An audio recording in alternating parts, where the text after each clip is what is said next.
The sound of pages turning means it's time for another episode from the Meredith Library podcast studio, bringing you the library's latest news, information, and fun.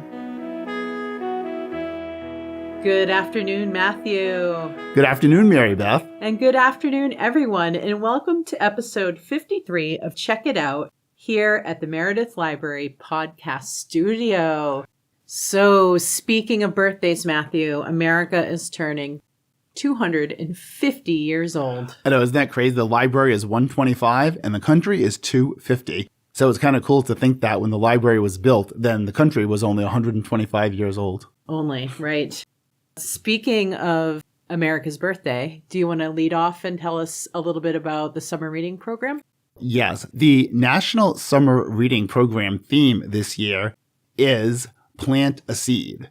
So we decided to combine our adult summer reading program with the America 250 celebration and programming. So we came up with the theme Plant a Seed of Democracy.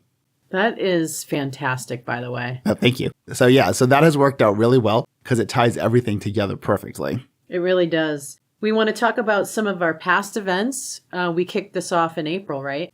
Yes. So it actually started April 9th was the first one. And the reason we want to mention these to people, in case someone's going, why are they talking about that if I can't go to it? Well, a lot of these are things that are part of New Hampshire Humanities, for example. And the presenters will do these presentations at different libraries. So the reason we want to mention it is so we can tell you that it was a really good one. And if you see it listed in the newspaper for another library, then you should definitely check it out. For sure. All right. So you want to talk about some of the programs. And the first one we did was called Shot Not Heard Round the World. And the presenter was Michael Giannoulis.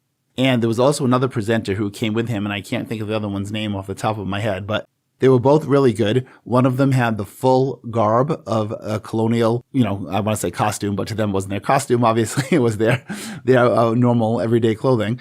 And people just loved that. That was really cool to see him do the presentation. And he had like a musket or something, like the whole, very authentic stuff.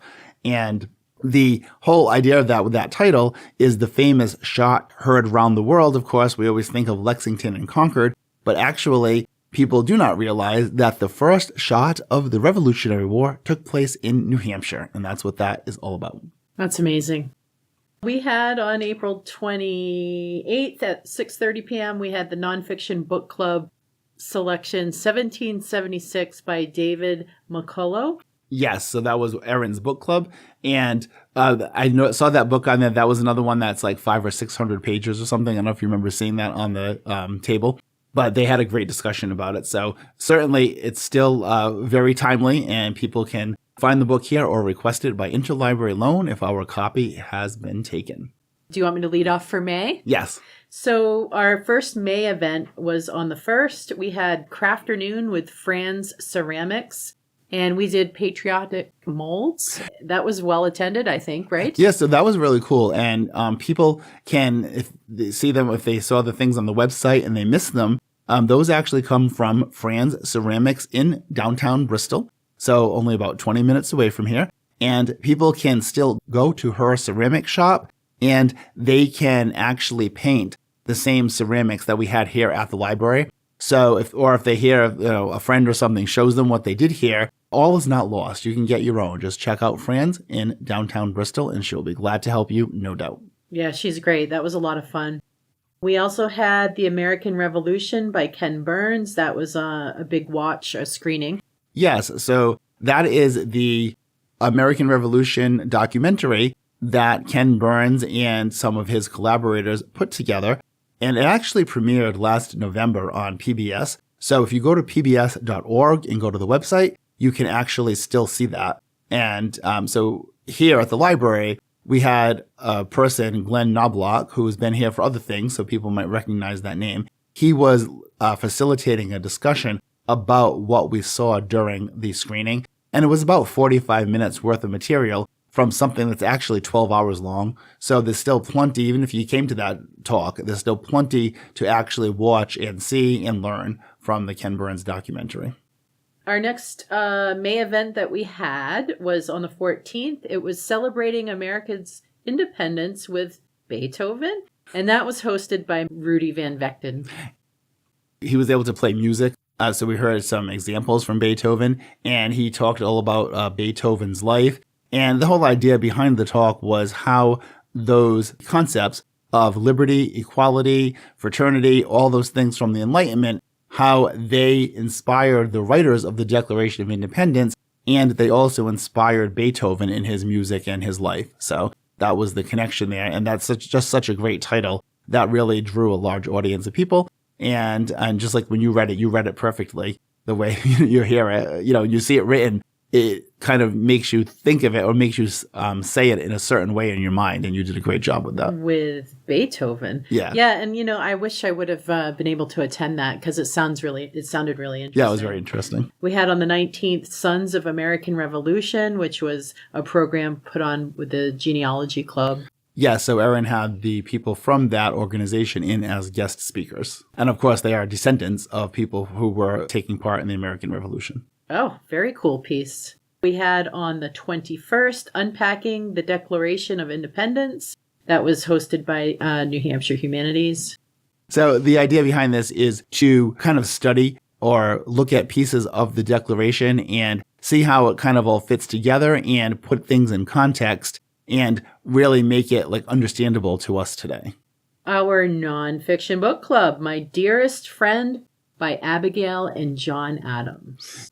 The interesting thing is those are letters that they wrote to each other. So it's like contemporary, right? And of course they were married, obviously it was husband and wife.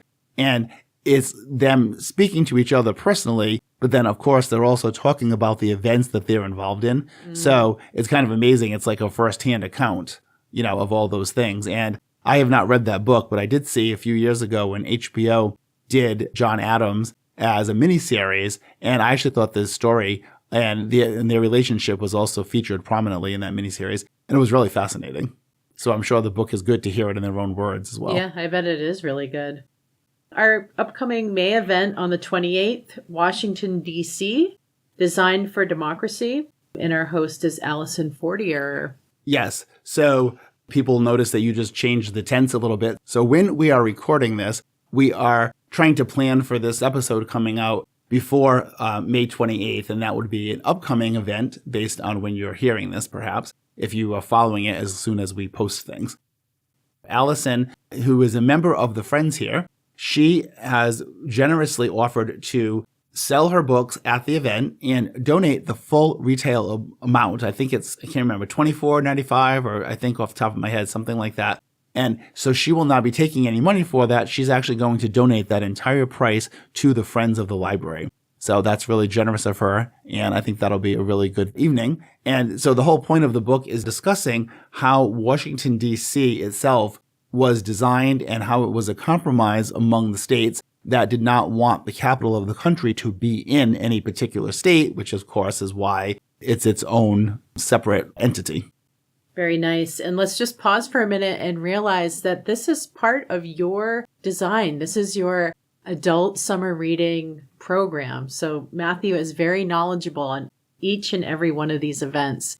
And you've painstakingly or maybe joyfully planned this for our patrons. I think it's amazing. We're going to move on to June. Yes. Yeah. And then after we go over the events, then we'll talk about how attending these events and taking things out gets people closer to winning raffle prizes for the summer reading program. That's right. We have in June on the 4th, June 4th at 6 p.m., American Art at 250, Masterworks of a Nation. So that will be hosted by an artist and an art curator, Jane O'Neill, who has multiple master's degrees, actually. And she will be discussing very famous works of art that people will definitely recognize. And same thing, how they kind of fit into the context of our American story. Brilliant. We're going to move on to June 5th at 1 p.m. We're going to have another crafternoon. Yes. And if you look on the website, you can see pictures or examples. So this one is to make patriotic wind songs. And I think that will be fun. Okay. On June 11th at 6 p.m., we have a Ben Franklin event. Yes. So we have an actor named J.T. Turner who portrays Ben Franklin and again in full costume. And it's just like you've always seen Ben Franklin on various television shows or whatever over the years, or you've seen people in Philadelphia, right, on the streets where they always have the people actually portraying him and people can interact with him and all that kind of stuff. Same thing here. J.T. Turner will be in the full costume and the full look of Ben Franklin, and he will talk in the first person about his life and different things he's done in Boston and Philadelphia, his scientific experiments, his being a printer, his background career, and then, of course, his involvement with the Declaration of Independence. And another fascinating thing, the actor himself has actually been on TV shows and in background work in movies.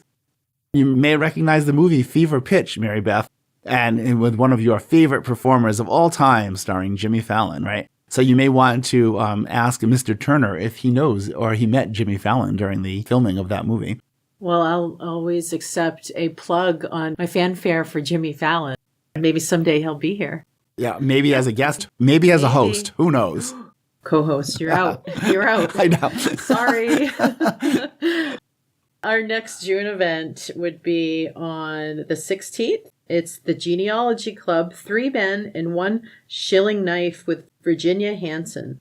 That has a fun title. That's actually about a Revolutionary War murder mystery. Wow. And on June 18th at 6:30 p.m., we'll be celebrating the Woman of 76 with Rita Parisi. And very similar to our Ben Franklin portrayer, J.T. Turner, Rita Parisi is also an actress with a lot of credits and a lot of fascinating things. And she portrays 5 different women. So it's a one-woman show, but she has 5 different characters. They're all different women from the Revolutionary War period. And some of them are what we would call patriots, and some of them are what I guess the British at the time would have called patriots. So it's people on both sides of the war. Got it. And that's so true to life, wearing 5 or 6 hats as one person. Yeah, really. You said it. June 30th at 6:30 p.m., we'll be doing another nonfiction book club, Thomas Jefferson by John Meacham. Yeah, so there's plenty of time for people to pick up those books. And if you notice, that's part 1 in June on the 30th. That is such a large book that Erin split it into 2. So part 2 of the book will be July 28th. So you have a 2-month period to read and discuss that book.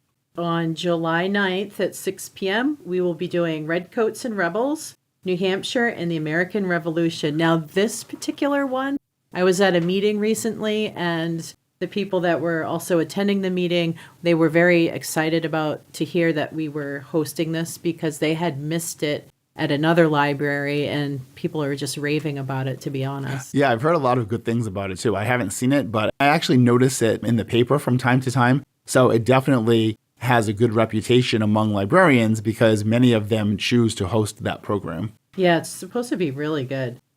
July 11th at 11 a.m., the Declaration of Independence will be read. July 18th at 11 a.m., we will be viewing the movie National Treasure.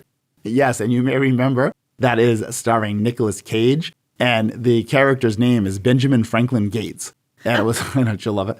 And it's all about how there is information that leads to a treasure, like a treasure map. And the information is contained like on the back of the Declaration of Independence, and they have to like break into the National Archives and all kinds of stuff. So it's kind of like an adventure mystery. Very nice. As you mentioned before, part 2 of the Nonfiction Book Club will take place on the 28th of July, 6:30 p.m. And once more, that's Thomas Jefferson by John Meacham, part 2. And then that's followed by another Brown Bag Book Club that will be on July 30th at noon. And the book that they chose for that is Founding Mothers by Cokie Roberts. We will have a grand finale, Beat the Heat Ice Cream Social, August 1st.